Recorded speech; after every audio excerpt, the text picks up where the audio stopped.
Vamos a pensar en esto por un momento. Un imperio todopoderoso que se desmorona en un solo día. Y no es el guión de una película, esto pasó de verdad. Ocurrió en Roma en el año 69 después de Cristo.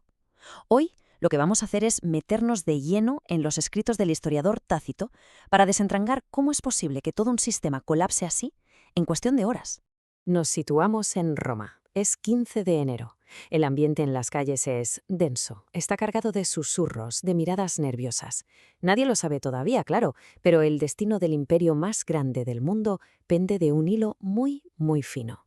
Y así es como empieza todo. Fijaos, no con una batalla épica ni grandes ejércitos, sino con un puñado de soldados en un rincón casi olvidado de la ciudad. Tácito nos lanza directamente al meollo, al momento exacto en que arranca el golpe de estado contra el emperador, Galba. Y esta es la pregunta del millón, claro. Suena imposible, ¿verdad? ¿Cómo puede un poder tan inmenso ser desafiado por un grupo tan pequeño? Pues la respuesta, y esto es lo fascinante, no está en la fuerza de esos 23 hombres, sino en la debilidad de todo lo que los rodeaba. Para entender lo que pasó ese día, tenemos que rebobinar un poco y ver cómo estaba el patio. El emperador Nerón ha muerto y ha dejado un vacío de poder que literalmente ha fracturado el imperio. Roma se ha convertido en un tablero de ajedrez gigante donde generales, senadores y soldados ambiciosos, pues todos mueven sus piezas para intentar hacerse con el control. Hacia afuera, Roma proyectaba una imagen de poder invencible, como la que podemos ver en este relieve. Pero Tácito nos enseña lo que hay detrás del mármol. Un imperio corroído por dentro, desgarrado por guerras civiles y una crisis de confianza total en sus líderes. Y este es el punto que lo cambia absolutamente todo. Veréis, hasta entonces se daba por hecho que solo Roma podía crear un emperador. Pero claro, la caída de Nerón destroza esa idea. De repente las legiones de las provincias se dan cuenta de que ellas también pueden nombrar a su propio líder. El poder ya no está en un solo sitio. Como se suele decir, el genio había salido de la botella. Nadie podría describirlo mejor que el propio Tácito. El año 69 después de Cristo pasaría a la historia como el año de los 4 emperadores, que fue básicamente un baño de sangre y traición. La atmósfera era sombría, y la violencia, pues la violencia era el pan de cada día. Y en el centro de todo este huracán tenemos al emperador Galba, un hombre con fama de ser íntegro, disciplinado, pero, irónicamente, van a ser precisamente sus virtudes las que caben su propia tumba. Es que el contraste entre los dos no podía ser más brutal. Por un lado, Galván, un tradicionalista de la vieja escuela, severo, austero, y por otro, Otón, un producto de la corte de Nerón, joven, extravagante y, sobre todo, muy popular entre las tropas.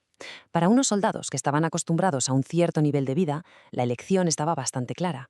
Y aquí está, el error fatal de Galba resumido en una frase. Una frase que suena muy noble, no hay duda, pero que fue un desastre político. Se negó en redondo a pagar a la Guardia Pretoriana la bonificación que esperaban. Él creía que la lealtad tenía que basarse en la disciplina, no en el dinero. Una idea, la verdad, admirable, pero que le acabó costando el trono y la vida.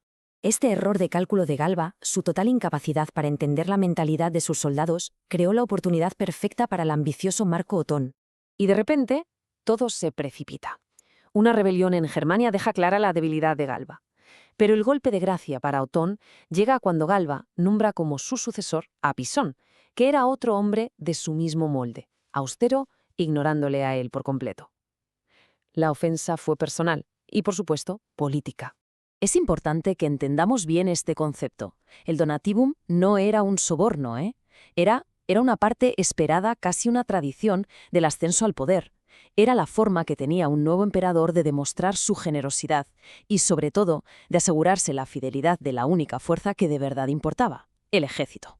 Y la pregunta es, ¿cuánto les ofreció Galba después de adoptar a Pisón? 0. Nada. 0 patatero. Casi se puede sentir la incredulidad y luego la rabia creciendo en los cuarteles. Fue una bofetada en la cara de cada uno de los soldados. Para Otón, en este punto, esto ya era una cuestión de supervivencia pura y dura. Estaba ahogado en deudas, lo habían humillado públicamente y ahora temía por su vida. Es que con el régimen tan estricto de Galba y Pisón, él no tenía ningún futuro. La traición ya no era una opción, era su única salida.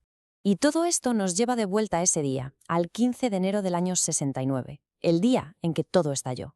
La conspiración de Otón, por fin, se pone en marcha. Y todo sucede a una velocidad de vértigo. Un mal presagio que nadie escucha, una salida discreta, y en apenas unas horas, la autoridad del emperador se ha esfumado. Lo que vemos aquí es un ejemplo perfecto de cómo la audacia de unos pocos puede prender la mecha del descontento de muchos y derribarlo todo. En medio de la confusión, claro, las noticias falsas volaban. Dentro del palacio, por un momento, hay una falsa sensación de esperanza. Un soldado irrumpe, con la espada ensangrentada, gritando que había matado al traidor. Pero era mentira. Y esta frase es brillante, lo resume todo. Incluso con su mundo desmoronándose a su alrededor, la primera reacción de Galba es reafirmar la disciplina. No pregunta, ¿es verdad? ¿O estás seguro? No. Pregunta, ¿quién te lo ordenó? Un hombre incorruptible y severo hasta su último aliento. Pero quizás la lección más profunda de este día nos la da el propio Tácito, en estas palabras que Galba, supuestamente, le dirige a su heredero. Es una reflexión atemporal sobre el dificilísimo arte de gobernar. Nos recuerda que el liderar es como caminar sobre una cuerda floja, y que la historia de aquel caótico día de enero sigue resonando hoy, enseñándonos mucho sobre la fragilidad del poder y la complejidad de la naturaleza humana.